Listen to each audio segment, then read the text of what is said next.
As you can see from your order of service, I'd like us to think about today radical inclusion, the emerging Christian way. Recently, of course, President Trump said this about the proposed wall that he wants to build between the United States and Mexico. And I quote, "I would build a great wall, and nobody builds walls better than me, believe me. And I will build them very inexpensively." Well, the cost is going to be $10 to $12 billion. I suppose for a multi-billionaire, that's sort of small change. In 1988, of course, President Reagan made this famous statement to President Gorbachev of Russia: "Tear down this wall." And in 1989, the wall did come down. One of the readings, of course, which is famous for its wall story in the Jewish scriptures, is the Walls of Jericho story. From 3,200 years before Christ, Jericho was inhabited as a walled and towered town of the early Bronze Age, contemporary with the Egyptian Pyramid Age and the Sumerian civilization in Mesopotamia.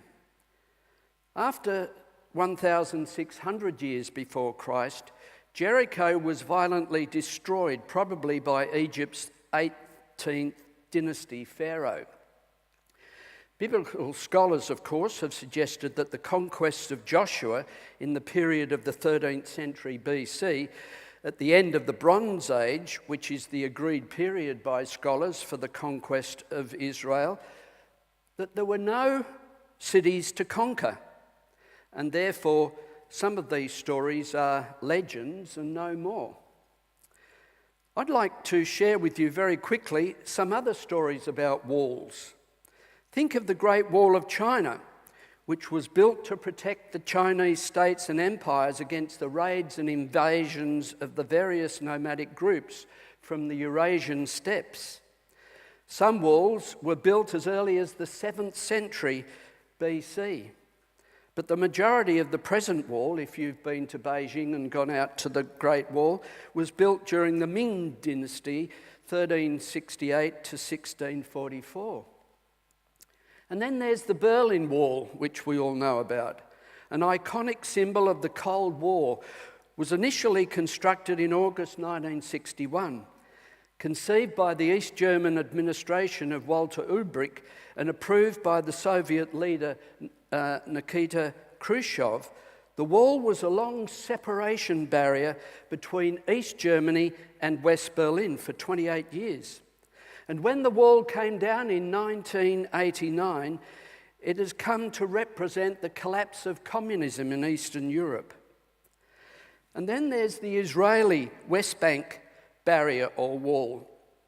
It is a separation in the West Bank that Israel considers vital for its security against terrorism, while the Palestinians, who are the people who are kept out, call it a racial segregation wall, and it runs for 708 kilometres.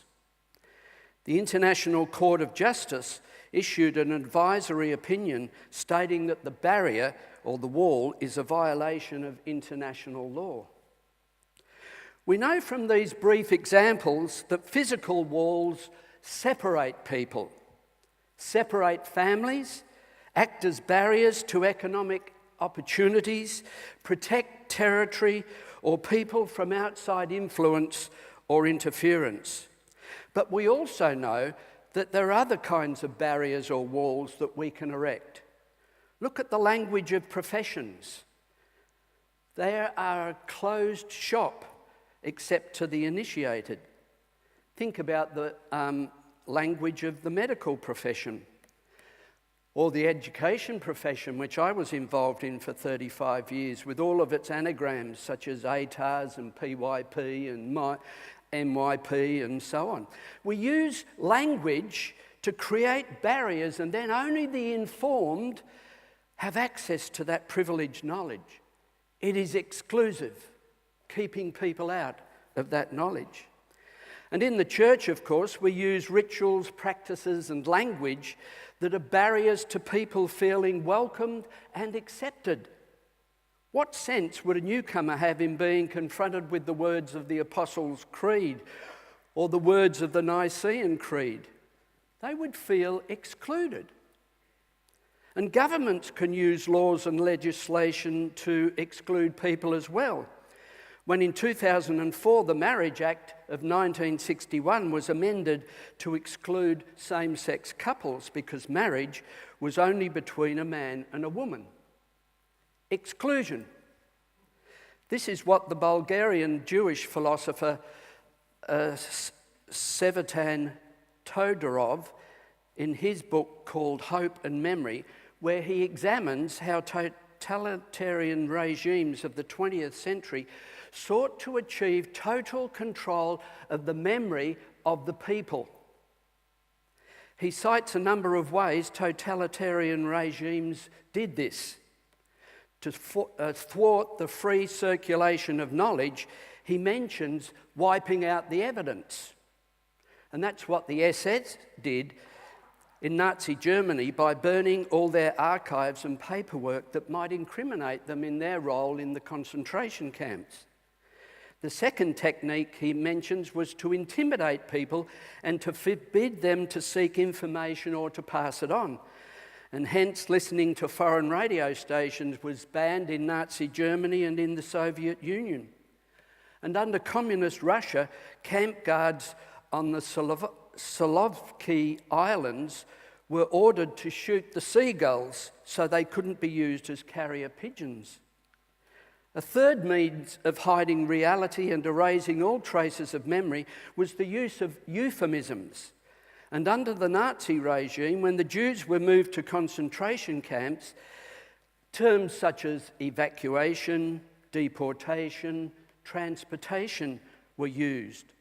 And the use of these terms was to prevent some kind of reality making its way into the language of the people. And I often wonder if our governments of all persuasions have been guilty of this in relation to refugees and asylum seekers.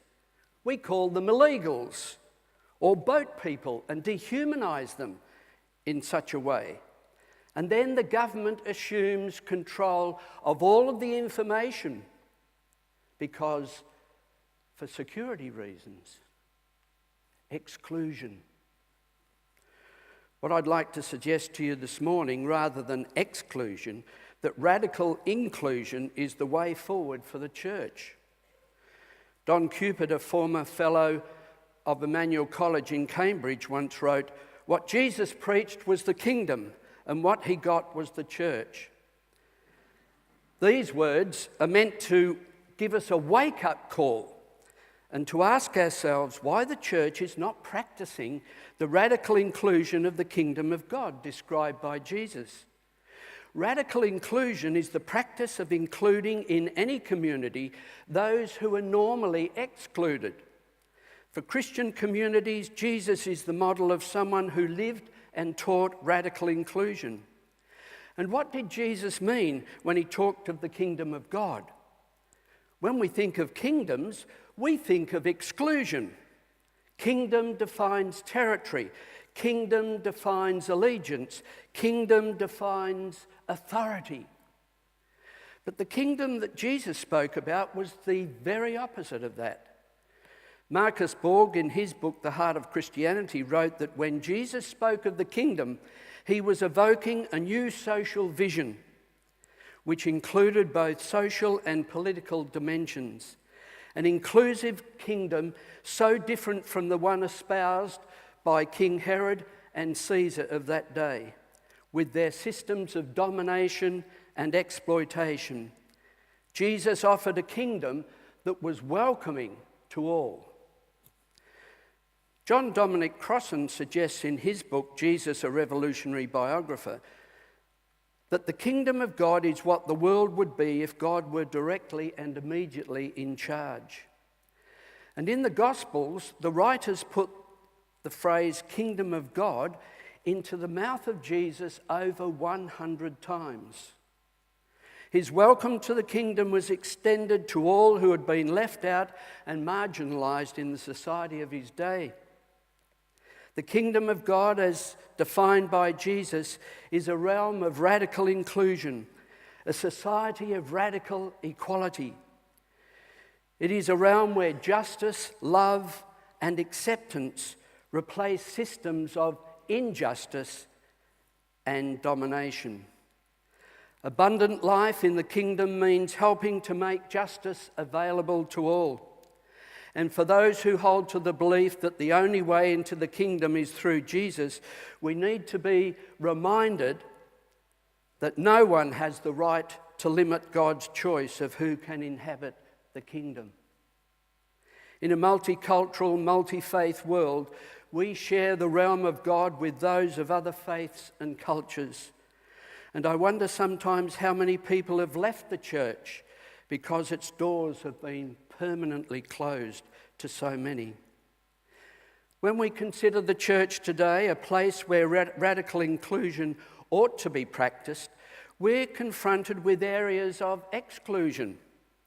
Some churches practice restrictions on the sacraments, for example. I remember in my first student church, when I was a theological student in Redcliffe in Queensland, an elder in the church refused to offer communion to a couple who had just come into the church and wanted to join the church, but they were refused communion because they weren't married. Exclusion. Exclusion of women from ordination, refusal to ordain or marry people who are homosexual, barriers to the poor and homeless, the disabled, and those suffering from mental health issues. What practices of exclusivity do we need to be challenged about today? I briefly touch on these and allow you to think about them. The poor. This exclusion stems from an unfair distribution of resources in our society and an economic system that favours the rich and the powerful. Women. Some denominations do include women in the ministerial leadership of the church. Others refuse to accept ordained women and even fail to include women in the decision-making processes of the church. On Christmas Day, I watched the Mass from St. Peter's in Rome, and as the camera panned out over the cardinals and the priests of the church gathered in the front of St. Peter's, I thought to myself, this is a church of old men. And then, of course, there's the LGBTI. The recent debate over the role of gays and lesbians and same-sex marriage, both in our churches and society, illustrates one of the most hurtful exclusions in our society. The church has come some way in addressing that exclusion, but we need to do more. Father Rod Bauer, vicar of Gosford Anglican Church in New South Wales, put up a sign a few years ago outside his church on one occasion which read, "Dear Christians, some people are gay. Get over it. Love God." And I must confess, I probably wouldn't get away with it in the church, but when I was chaplain at Wesley, I had a sign on my office window which said, "Jesus had 2 dads and he turned out all right."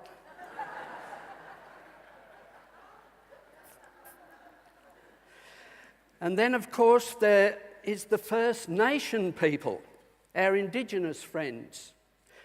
We know, of course, that the white settlers of this land called it terra nullius, or empty land, when they arrived. But we also know that Indigenous people have been here for 50 to 60,000 years. The Christian religion has been around for 2,000 years. There is still so much to do in Indigenous mental health, education and employment areas, and the church ought to be there supporting programs to close the gap. In Fitzroy Crossing, where I've spent a lot of time because Wesley had a school up there in the Kimberley, we had dozens of young people commit suicide. And my last time there at Fitzroy Crossing, I was at a funeral of an 8-year-old girl who committed suicide. When Captain Cook arrived on these shores, there were 500 nations and language groups in this land. Through attrition, there are now only 100 Indigenous languages left.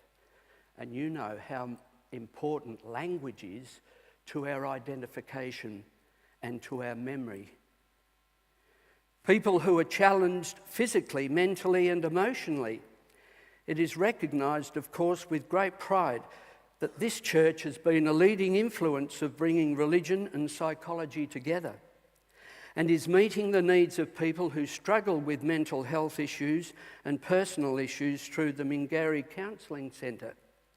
Could we do more to be inclusive of those people? And then there are Christians in exile. A church which is radically inclusive will welcome those who are now living in exile from the church. Many may stay away because they can no longer believe what the church has taught for centuries.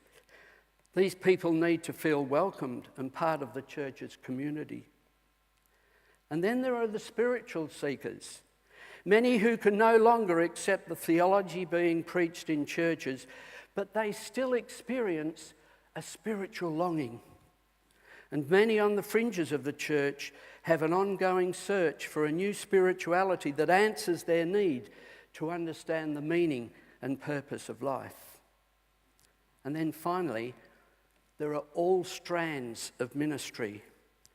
A radical inclusion of all strands of ministry would mean that the ministry of the laity, you people sitting there today, would be taken seriously. The gifts and the graces of all in the congregation need to be recognised, affirmed, and used. The Catholic biblical scholar Walter Brueggemann once said, "The arc of the gospel is always bent towards radical inclusion. The theology that undergirds radical inclusion is as radical as Jesus and as inclusive as God's love." Robert Funk, the founder of the Jesus Seminar, wrote in his book, The Once and Future Jesus, in commenting on radical inclusion, "It is the vision that Jesus had of God's domain, not the myth of God incarnate, that is the bedrock of our discovery.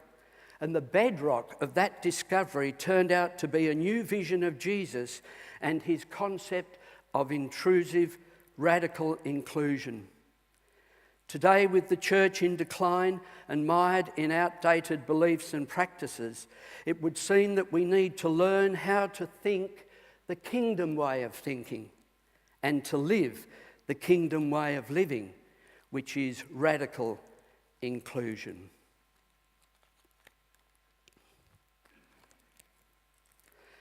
Our blessing.